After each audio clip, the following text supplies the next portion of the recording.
자, 지금 시간은 이제 분열왕국 시대의 선지자 두 번째가 되겠어요. 네. 두 번째. 두 번째는 북이스라엘에서 활동했던 선지자 요나, 그 다음에 아모스, 호세아에 대해서 오늘 할 텐데, 북이스라엘 세 선지자, 이 세 사람밖에 없어요. 이 세 선지자에 대해서 우리가 함께 보도록 하겠습니다. 자, 그러면 요나의 방은 A-3번, 3번. 아모스는 A-4번, 호세아는 A-5번 이렇게 되겠습니다. 그럼 요나를 한번 볼까요? 먼저 일단은 찾아놓고 요나 했네요. 자, 요나 하면 우리가 뭐 너무 잘 아는 말씀이죠. 한번 보죠, 그냥. 요나는 어느 시대에 활동했던 선지자인가요? 북이스라엘 13번째 왕 여로보암 2세입니다. 네, 13번, 13번 여로보암 2세 때 활동했던 선지자가 요나다 됐고, 두 번째 내용은 뭐냐? 자, 1장을 한번 볼까요? 요나가 주님을 피하여 달아나라. 자, 2장 달아나서 어떻게 됐나? 일단 물고기 뱃속에 들어가서 기도를 드립니다. 회개 기도를 드리죠. 자, 회개 기도를 드리고 그 다음에 이제 3장에는 와서는 니느웨 사람들에게 회개를 촉구합니다. 네, 니느웨 사람들의 회개를 촉구하고, 그 다음 이제 4장으로 넘어왔어요. 4장으로 넘어왔는데 4장 1절 한번 읽어볼래요? 네. 4장 1절 요나는 이 일이 매우 못마땅하여 화가 났다. 그러면 여기서 우리가 한번 생각해 볼 부분은 왜 요나가 못마땅하고 화가 났을까? 왜 요나가 지금 니느웨 백성들이 회개하고 돌아갔는데 화가 났을까 하는 겁니다. 여기서 잠깐 지난 시간을 좀 돌이켜 보자면 요나스는 이방 나라에 대해서 섰던 세 분 중에 하나죠. 네. 첫 번째 A-1이었던 오바다, 지금 두 번째 요나, 앞으로 볼 게 나훔이 있습니다. 왜 그렇게 이렇게 화가 났을까 본다면 이스라엘 백성들이 니느웨, 아수르의 수도죠. 니느웨에 당했던 게 너무 많아요. 핍박을 너무 많이 당하고, 우리나라로 치면 일본에게 핍박을 만행을 당했던 것처럼 엄청난 아픔을 겪었기 때문에 요나는 별로 그들의 구원이 달갑지 않았던 거죠. 그래서 지금 화가 나 있는 상태죠. 그냥 화가 났는데, 구원받았는데 화가 났어요. 어느 정도냐면 3절을 읽어보실래요? 네, 4장 3절 주님 이제는 제발들 목숨을 나에게서 거두십시오. 이렇게 사느니 차라리 죽는 것이 낫겠습니다. 네, 그랬더니 4절 주님께서는 너가 화를 내는 것이 옳으냐라고 책망하셨어요. 그리고 나서 그의 잘못된 부분을 깨우쳐 주기 위해서 박능쿨로 준비했죠. 그 우리가 이야기 잘 알고 있습니다. 자, 그렇게 되자 이 박능쿨이 시들어 버리자 이제 8절을 한번 읽어볼래? 네, 해가 뜨자 하나님이 찌는 듯이 뜨거운 동풍을 마련하셨다. 햇볕이 요나의 머리로 내리쬐니 그는 기력을 잃고 죽기를 자청하면서 말하였다. 이렇게 사느니 차라리 죽는 것이 더 낫겠습니다. 이때 하나님이 요나에게 말씀하셨다. 박능쿨이 죽었다고 너가 이렇게 화를 내는 것이 옳으냐? 요나가 대답하였다. 옳다 뿐이겠습니까? 저는 화가 나서 죽겠습니다. 대체 뭐가 문제인가? 자, 그러면서 이제 주님께서 말씀을 하시는데, 이 말씀이 어쩌면 주님의 본심이라고 할 수 있어요. 한번 읽어볼래요? 4장 11절 하물며 좌우를 가리주고 10절부터 읽으세요. 10절 4장 10절 주님께서 말씀하셨다. 내가 수고하지도 않았고 내가 키운 것도 아니며 그저 하룻밤 사이 자라다가 하룻밤 사이 죽어버린 이 식물을 내가 그처럼 아까워하는데, 하물며 좌우를 가리지 모르는 사람들이 12만 명도 더 되고 짐승들도 수없이 많은 이 큰 성은 니느웨를 어찌 내가 아끼지 않겠느냐. 네, 어찌 내가 아끼지 않겠느냐 하는 겁니다. 그러니 너가 그렇게 하루 사이에 있다가 없어지는 것도 아끼는데 나는 이 좌우를 분별하지 못하는 12만 명도 되고 짐승도 수없이 많은 이 성읍 니느웨를 내가 어찌 아끼지 않겠느냐 하는 것으로 끝이 나는데 요나의 대답이 있습니까 없습니까? 요나의 대답이 없어요. 요나가 아직도 마음이 안 풀린 것 같아. 근데 이와 같이 마무리가 되면서 우리가 생각해 봐야 될 부분은 하나님의 마음인데 하나님의 마음을 어떻게 우리가 이해할 수 있을까요? 뭐라고 결론을 좀 한번 내려보면 네가 그토록 싫어한 그도 나는 아낀다. 이 말씀의 의미는 그거죠. 너 싫어하냐? 너 싫어하는 그도 나는 아낀다라는 메시지예요. 사실 요나가 아직 답이 없는 것처럼 우리 역시도 그런 사람들이 참 많습니다.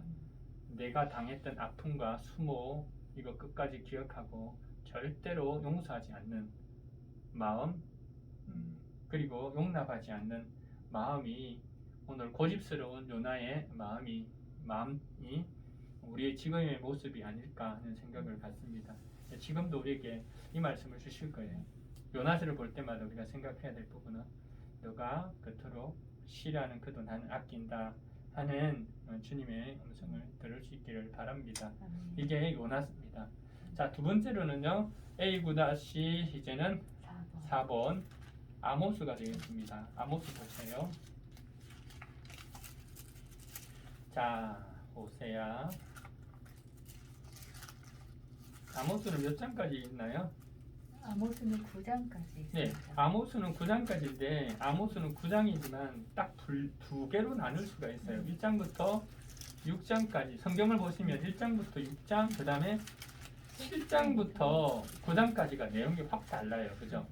앞에 있는 내용 그러면 7장부터 9장은 뭐로 되어 있어요? 보세요. 7장 1절 첫째 한상 그 다음에 7장 7절 7장 4절 둘째 환상 7장 7절 셋째 환상 그 다음에 8장 넷째 환상 9장 다섯째 환상 마지막 다섯째 환상으로 끝이 나요. 그러면 이 환상과 앞에 있는 것과 무슨 관계가 있을 거잖아요. 그러면 1장부터 6장까지 내용이 뭔지 알고 그 다음에 이제 7장부터 뒤에 있는 내용이 뭔지를 우리 한번 살펴보면 될 것 같네요. 자, 아모스니까 우리가 제일 먼저 생각해야 될 거 아모스가 선지자가 어디에서 활동했다? 어느 북이스라엘의 어느 왕 때? 13번째 여로보암 2세 13번째 여로보암 2세 때 활동했다. 이게 됐고 그 다음 또 아모스의 특징이 뭐죠? 남유다 출신으로 북이스라엘에 활동했던 선지자. 네, 남유다 출신임에도 불구하고 북이스라엘에 가서 이 심판의 메시지를 담대히 전했다 하는 것. 또 하나는 서너 가지 죄. 네, 서너 가지 이제 내용으로는 이제 서너 가지 죄. 분명 이제 아모스 전체를 우리가 볼 때에 그냥 서너 가지 죄를 기억하시면 돼요. 서너 가지 죄 됐죠. 그러면서 우리가 아모스 하면 제일 많이 떠오르는 선지자 닉네임이 있는데 아모스는 정의와 공의의 선지자다. 그러면 이 아모스에서 왜 아모스를 정의와 공의의 선지자라고 하는가 하는 게 우리가 알 수 있습니다. 그러면 한번 내용을 보도록 하겠습니다. 아모스 1장을 보죠. 1장 1절을 한번 읽어보실래요? 네. 드과의 목자 아모스가 전한 말이다.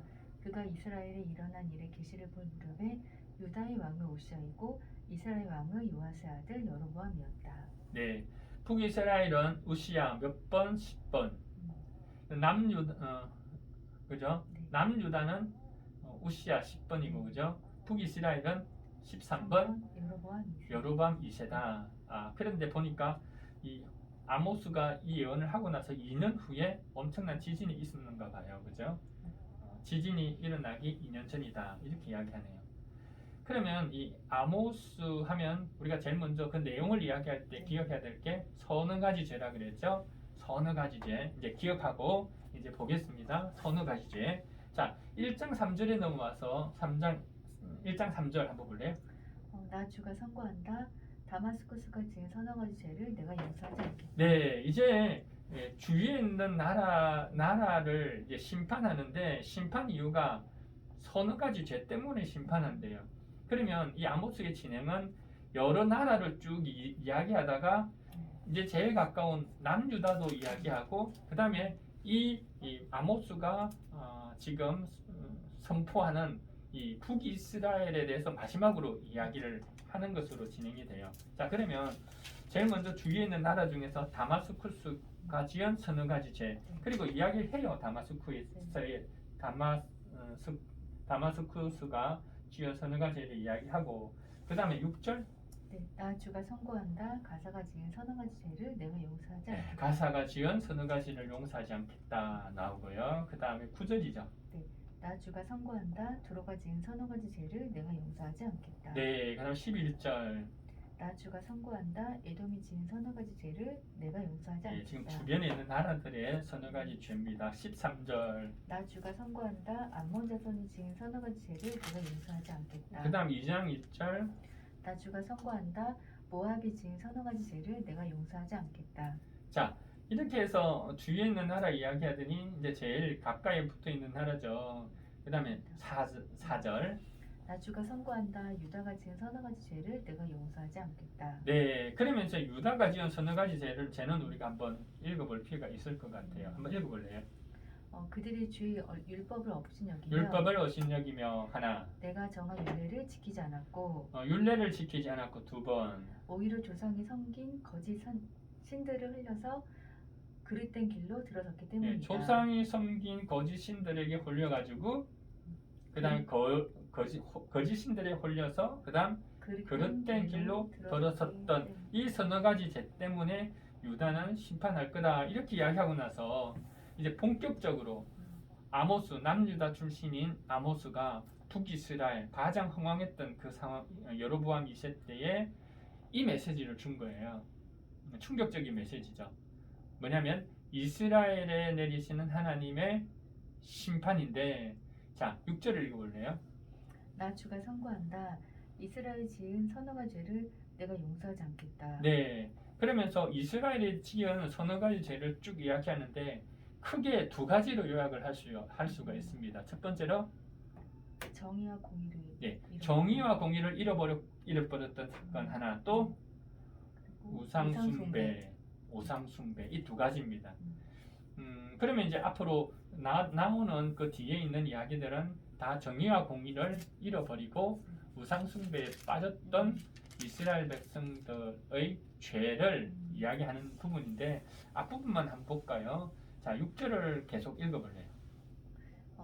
그들이 돈을 받고 의로운 사람을 팔고 그들이 돈을 받고 어려운 사람을 팔고 정의와 공의를 잃어버렸죠. 그 다음 신 한 켤레 값에 빈민을 팔았기 때문이다. 신 한 켤레 값으로 빈민을 팔고 정의와 공의를 잃어버렸어요. 그 다음 그들은 힘없는 사람들의 머리를 흙먼지 속에 쳐넣어서 짓밟고 힘없는 사람의 머리를 흙먼지 속에 쳐넣고 힘 약한 사람들의 길을 굳게 하였다. 힘 약한 사람들의 길을 굳게 하였다. 이처럼 정의와 공의를 잃은 모습을 계속 이야기를 해줘요.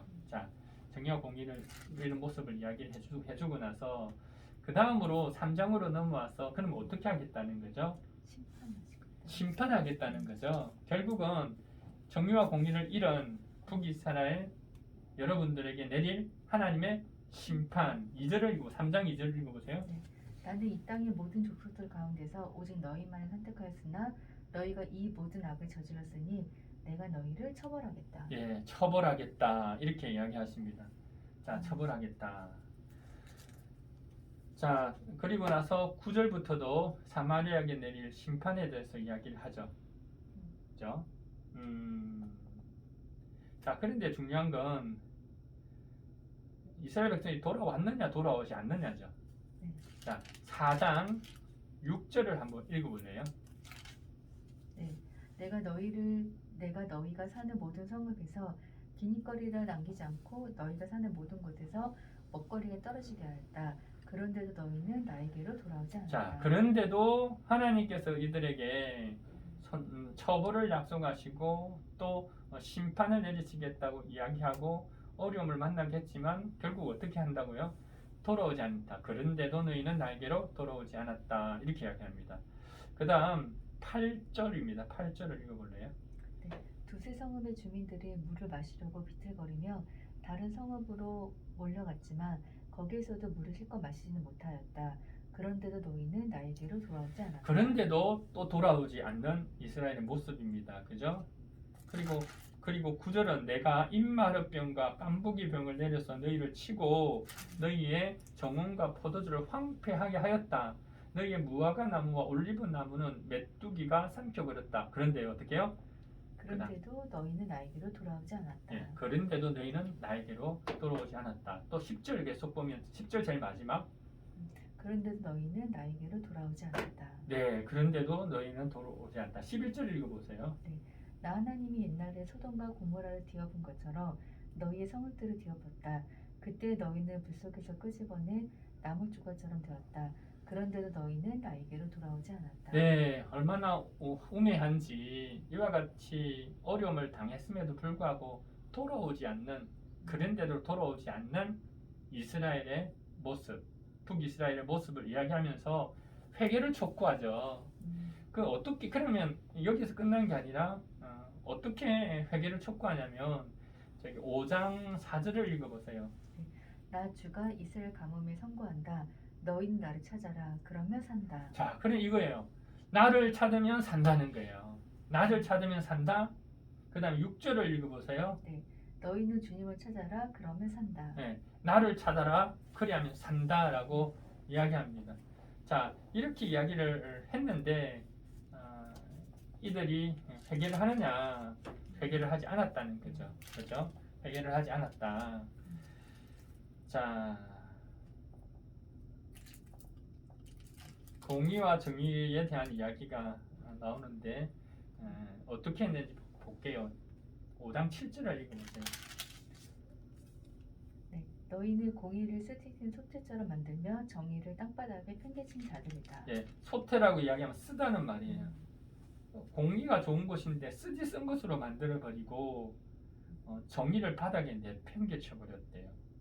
그 다음에 5장 24절을 읽어보세요. 너희는 다만 공의가 물처럼 흐르게 하고 정의가 마르지 않는 강처럼 흐르게 하여라. 네, 그래서 정의와 공의가 없다는 거죠.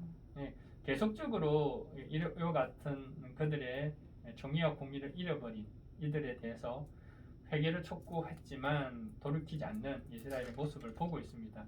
자, 그러면 결국은 어떻게 될까요? 5장 마지막 절입니다. 5장 27절 마지막 절. 그러므로 내가 너희를 다마스커스 저 너머로 사로잡혀 가게 하겠다. 주님께서 말씀하신다. 그분의 이름은 만군의 하나님이시다. 예, 그래서 결국은 어떻게 하겠다는 거죠? 듣지 않으니까. 그러므로 내가 너희를 아수르죠. 아수르의 포로로 붙잡혀 가게 하겠다. 이 예언은 실행이 되었어요.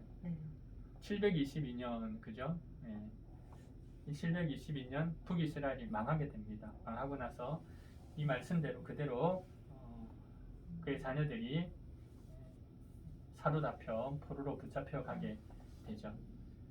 자, 그러면서 6장에 이어지죠. 6장 부분은 다시 정의와 공의를 회복하라는 건데 다시 또 멸망을 선고합니다. 재차 6장 1절 너희는 망한다. 그죠? 4절 6장 4절 너희는 망한다. 이렇게 나옵니다. 자, 그 다음에 12절을 한번 읽어볼래요? 말들이 바위 위에서 달릴 수 있느냐? 사람이 소를 부여 바다를 갈 수 있느냐? 그런데도 너희는 공의를 뒤엎어 도벽을 만들고 정의에서 거둔 열매를 쓰디쓴 소태처럼 만들었다. 네. 그러니까 이스라엘이 망할 수밖에 없는 이유가 정의와 공의를 버렸기 때문이다.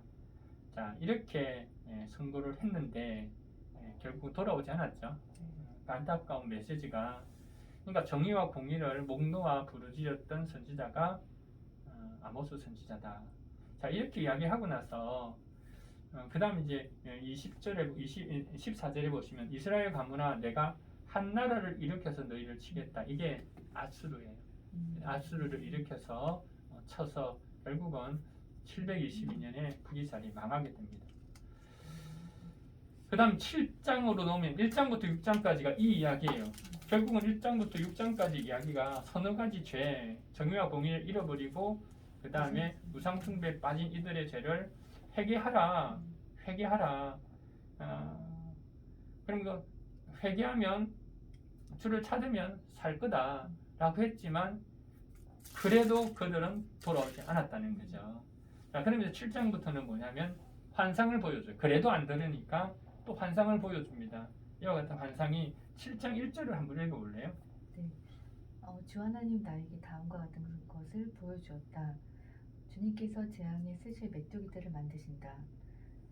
두 벌 가리의 씨가 움돋을 때 곧 왕에게 바치는 곡식을 거두고 나서 다시 두 번째 뿌린 씨가 움돋을 때이다. 네. 그러니까 이제 주께서 나에게 다음과 같이 보여주셨다. 이제 환상을 보여주시는데 나오는 앞에서 서두에 이야기했던 것처럼 7장부터 마지막 9장까지는 5가지 환상이 나와요. 이 5가지 환상은 마지막 때에 그렇게 심판의 때 그들이 당할 회개하고 돌이키지 않으면 당하게 될 재앙에 대해서 5가지로 이야기하고 있는 것으로 끝이 나는데 그래도 제일 마지막에는 항상 소망의 메시지로 끝이 나요. 회개하면 어떻게 하겠다? 회복시켜주겠다. 11절 볼까요? 9장 11절. 네. 그날이 오면 내가 무너진 다윗의 초막을 일으키고 그 터진 울타리를 고치면서 그 허물어진 것들을 일으켜 세워서 그 집을 옛날과 같이 다시 지어놓겠다. 네, 그날이 오면 그날이 오면 뒤에는 분명히 하나님 백성들에게 대해서는 어떻게 해요? 구원이 있고 그 다음에 하나님에 속하지 않는 백성들에게는 심판이 있는데 마지막에는 꼭 하나님의 백성에 대해서 구원을 이야기합니다. 그죠? 회복을 이야기합니다. 자, 이렇게 해서 아모스가 끝이 나요. 아모스 하면 이제는 정의와 공의의 선지자, 그 다음에 아모스 하면 우리가 생각해야 될 게 서너 가지 죄, 서너 가지 죄인데 서너 가지 죄를 이야기했는데 심판을 받는다고 분명히 이야기했는데 그래도 돌이키지 않고 그죠? 여전히 돌아오지 않는 그런 모습들이죠. 그래도 돌아오지 않는 이야기. 그래 거기에서 또 메시지는 하나님을 찾으면 살게 될 거다. 또 그래도 안 되니까 또 5가지 재앙을 이야기해주는 안타까운 어쩌면 하나님 마음을 우리가 보게 됩니다. 이게 바로 아모스입니다. 이제 아모스 좀 이해가 됐나요? 네. 예, 아모스 이렇게 이야기하시면 될 것 같아요. 그러면 이제 A9-5 호세아입니다. 호세아. 자, 호세아 하면 똑같습니다. 호세아는 어느 시대에 활동했던 선지자일까? 자, 아모스 1장 1절을 한번 읽어보시죠. 호세아 1장 1절을 읽어보겠습니다. 네. 주님께서 부엘의 아들 호세아에게 주신 말씀이다. 때는 우시아와 요담과 아하스와 히스기야 왕이 이어서 유다를 다스리고 요아스의 아들 여로보암 왕을 이스라엘 다스리던 때이다. 예, 그러니까 요아스의 아들 요람 13번 북이스라엘 13번 요람 왕이 이스라엘 다스린 때인데 그때뿐 아니라 남유다가 우시아, 요담, 아하스, 히스기야까지 이어지니까 그죠? 보면 여기에 맞춰 보면 북이스라엘은 마지막 왕까지 그죠? 네. 누구까지인가요? 여로보암 2세, 여로보암 2세, 스가랴, 살룸, 무나임, 부가이야, 베가, 호세아까지 활동했던 긴 시간 동안 활동했던 선지자가 호세아다 하는 거죠. 자, 그러면 호세아 하면 우리가 잘 아는 이야기인데 호세아 하면 우리가 기억해야 될 게 신실하지 않은 호세아, 고멜, 신실하지 않은 고멜, 그다음 그러나 신실한 호세아 됐습니다. 이걸로 끝이에요. 자, 앞부분은 우리가 잘 알잖아요. 신실하지 않는 고멜, 하지만 신실한 호세아. 자, 신실하지 않아서 또 도망간 아내를 다시 돈을 주고 또 데리고 오고 용납하는 신실한 호세아의 모습이 나타나죠. 1장 보세요. 1장 그 이야기죠. 자, 그 다음에 2장인가요? 2장 2절에 보세요. 성실하지 않는 고멜, 성실하지 않는 이스라엘. 예, 자, 성실하지 않는 이스라엘. 이 말은 뭐죠? 이제 앞으로 뒤에 일어나는 이야기는 성실하지 않는 고멜의 모습이 지금 성실하지 않는 이스라엘의 모습과 같다는 이야기죠. 자, 그렇게 되고 3장에는요. 호세아와 성실하지 않은 여인. 예, 호세아와 호세아는 성실하죠. 네. 여전합니다. 여전히 용납하고 사랑하고. 네, 호세아는 성실한데 성실한 호세아. 하지만 성실하지 않는 여인 고멜의 이야기죠. 자, 이 이야기를 우리는 1장부터 3장까지 이야기를 우리는 잘 알고 있는데 4장부터는 어떻게 이어지냐면 앞에서 성실하지 않는 고멜이 성실하지 않는 이스라엘로 나오고 있어요. 자, 그러면 하나님은 여전히 성실하다. 이스라엘 백성들은 성실하지 않는데 하나님은 성실하시다 하는 이야기가 뒷부분에 마지막까지 이어지는 게 이게 호세아서의 내용이에요. 그렇다면 간략적으로 한번 보죠. 4장에 보세요. 주님께서 이스라엘을 규탄하시다. 왜? 11절 이교 예배를 책망하시다. 예, 그러니까 왜 이스라엘 백성이 성실하지 않느냐? 저기 고멜이 간음으로 인해서 남편을 떠났는데 지금 이스라엘 백성은 영적 간음, 우상 숭배로 하나님을 떠나 있다는 거예요. 성실하지 않는 이스라엘, 이교 예배를 책망하다. 자, 그 다음으로 5장 4절 위에 뭐 어떻게 나오죠? 호세아가 우상 숭배를 자, 우상 숭배를 경고하다. 영적 간음에 빠진 이스라엘 백성, 성실하지 않는 이스라엘을 경고한 거죠. 자, 6장. 백성들의 불성실한 회개. 예, 하지만 여전히 백성들은 불성실한 회개를 하고 있다. 자, 넘어가서 8장. 주님께서 우상 숭배를 책망하시다. 예, 주님께서 우상 숭배를 책망하시다. 그죠? 자, 거기에 따른 호세아가 이제 심판을 예고합니다. 그죠? 심판을 경고하죠.